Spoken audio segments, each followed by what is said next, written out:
ጤና ይስጥልን። ይህ የፈጠነ ሚዲያ ነው። የሰዓቱን ዜና ይዤ ቀርብ ያለው ከዜናዎቹ ጋር ፈጠነ ጌታው ነኝ።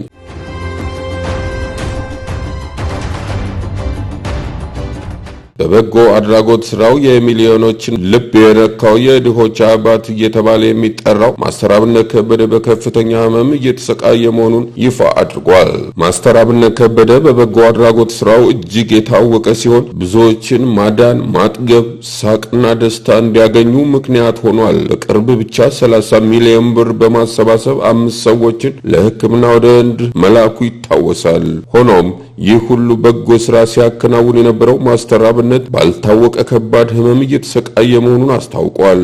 ሌሎች ሲረዱና ሲጽናኑ ማየት ትልቁ ደስታው እንደሆነ ገለጸው። አብነት ማንንም ማስጨነቅ ስለማይፈልግ የህመሙ ዝርዝር መናገር አልፈለገም። ማስተር አብነት በቅርቡ ወደ ውጪ በመሄድ ሕክምና ለማድረግ እየተዘጋጀ ሲሆን ትልቁን እምነት ግን በፈጣሪ ላይ ጥሏል። የውስጤን በሽታ ፈጣሪ እንደሚያድነኝ አምናለሁ በማለት የኢትዮጵያ ህዝብ አባቶችና እናቶች እንዲጸልዩለት መልእክቱን አስተላልፏል።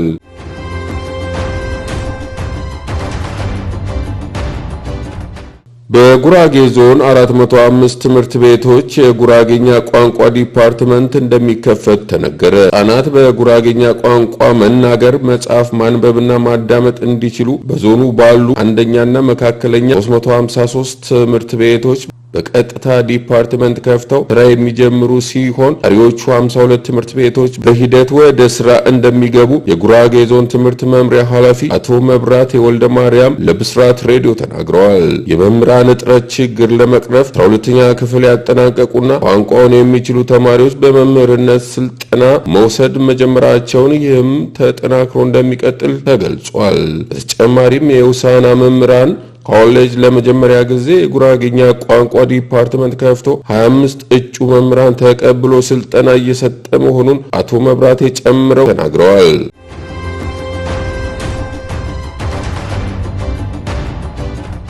በአሜሪካ አደገኛ ወንጀለኞች ተብለው ይፋ የተደረጉት 9 ኢትዮጵያውያን የፕሬዝዳንት ዶናልድ ትራምፕ አስተዳደር በስደተኞች ላይ እየወሰደ ካለው ጠንካራ እርምጃ ጋር በተያያዘ የአሜሪካ የሀገር ውስጥ ደህንነት መስሪያ ቤት ሁሉም የከፋ አደገኛ የውጭ ዜጋ ወንጀለኞችን በዝርዝር ይፋ አድርጓል። ሁሉ የከፋ አደገኛ ወንጀለኞች ተብለው በመጡበት ሀገር ተለይተው ማንነታቸው ይፋ የሆኑት ስደተኞች በተለያዩ ወንጀሎች ውስጥ ተሳትፈዋል በሚል በስደተኞች የጉምሩክ ሕግ አስከባሪ በሆነው አይስ በቁጥጥር ስር የሚገኙ ናቸው።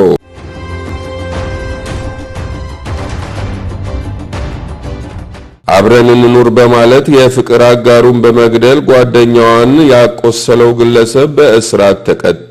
እንደ ምዕራብ ሐረርጌ ዞን ጭሮ ከተማ አስተዳደር ፖሊስ መምሪያ የወንጀል ምርመራ ክፍል ኃላፊ ኢንስፔክተር መሐመድ ሰይድ ገለጻ ደብሩ ድሪባ የተባለው የ57 ዓመት ግለሰብ ነዋሪነቱ በጭሮ ከተማ ቡርቃ ጭሮ ቀበሌ ሲሆን በአንድ ድርጅት ውስጥ በጥበቃ ስራ ተቀጥሮ ይሰራል። ደብሩ ከዚህ ቀደም ካለች ባለቤቱ ጋር 3 ልጆች አፍርቶ የተፋታ ሲሆን በአሁኑ ጊዜ የብዙነሽ ሲሳይ ከተባለች የ35 ዓመት ሴት ጋር የፍቅር ግንኙነት ለመጀመር ፍላጎት አሳይቷል። ብዙነሽ ሲሳይም ቀደም ሲል ከነበራት ትዳር አንድ ልጅ የነበራት ሲሆን በተመሳሳይ መንገድ ትዳሯን የፈታች እንደነበር ኢንስፔክተር መሐመድ ይናገራሉ።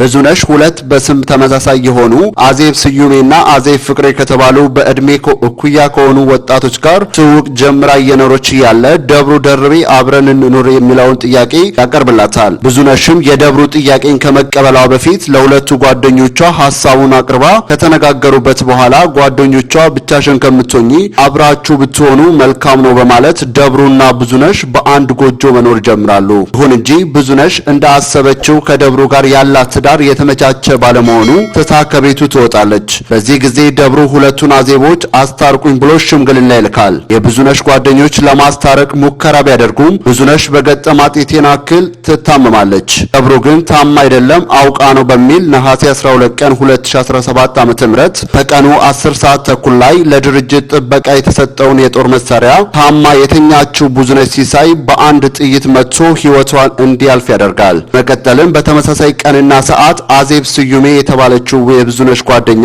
የምትሰራበት ቦታ ላይ ተኩሶ ጉዳት ያደርስባትና ከስፍራው ይሰወራል። እዚህም አላበቃም። ሶስተኛ አዜብ ፍቅሬ የተባለች ጓደኛዋን ጥበቃ በተሰጠው መሳሪያ ተኩሶ ለመምታት ሲል የጦር መሳሪያውን ይነክሳል።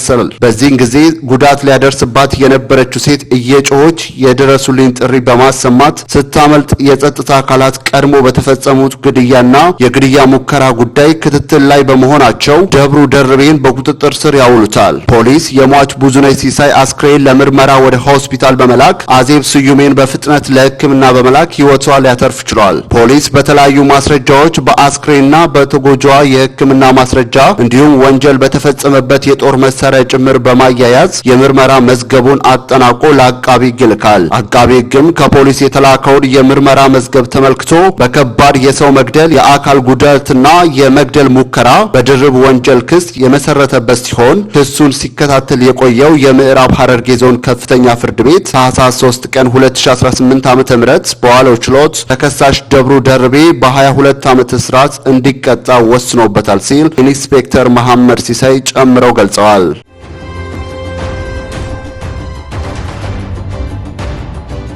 በአውስትራሊያ ጥቃት የፈጸሙ ግለሰቦች መኪና ውስጥ የአይኤስ ባንዲራዎች ተገኙ። በአውስትራሊያ ሲድኒ ከተማ ቦንዲ የባህር ዳርቻ አካባቢ በታጣቂዎች መኪና ውስጥ 2 የአይኤስ ባንዲራዎች መገኘታቸውን አንድ ከፍተኛ ባለስልጣን ለአውስትራሊያው ኤቢሲ ኒውስ ተናግረዋል። በቦታው በተነሱ ምስሎች ባንዲራው በመኪናው እግርጌ ላይ ይታያል ሲል ብሮድካስተሩ ዘግቧል። ከታጣቂዎቹ አንዱ የሆነው ናቪድ አክራም ከዚህ ቀደም በሲድኒ ከሚገኝ የአይኤስ ሽብር ቡድን ጋር ያለውን የጠበቀ ግንኙነት በምርመራ ለመረዳት ተችሏል። የአውስትራሊያው ጠቅላይ ሚኒስትር አንቶኒ አልባቴ አክራም ለመጀመሪያ ጊዜ የባለስልጣኖችን ትኩረት ያገኘው በጥቅምት ወር 2019 ነው። ነገር ግን ግምገማ በተደረገበት ወቅት ምንም አይነት ቀጣይ ዛቻ ወይም ጥቃት ውስጥ እንደሚሳተፍ የሚያሳይ ምንም ምልክት የለም ብለዋል። በተጨማሪም የአውስትራሊያው ኤቢሲ እንደዘገበው የጸረ ሽብር ፖሊሶች ሁለቱም ታጣቂዎች አክራምና አባቱ ዛጂጅ ለአይኤስ አሸባሪ ቡድን ታማኝነታቸውን አሳይተዋል። የቦንዲ የባህር ዳርቻ ጥቃትን ተከትሎ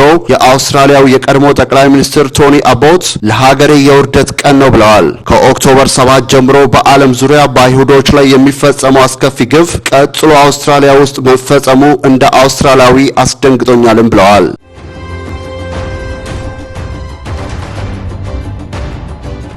ክቡራን የፈጠነ ሚዲያ ተከታታዮች ለሰዓቱ ያዝናቸው ዜናዎች የእስካሁኖቹ ነበሩ። በሌላ መረጃዎች እስከምንገናኝ በያላችሁበት ሰላም ሁኑ እያለ የፈጠነ ሚዲያን ላይክ፣ ሼር፣ ኮሜንት እንዲሁም ሰብስክራይብ በማድረግ ቤተሰብ እንድትሆኑን እንጋብዛለን። ጤና ይስጥልን።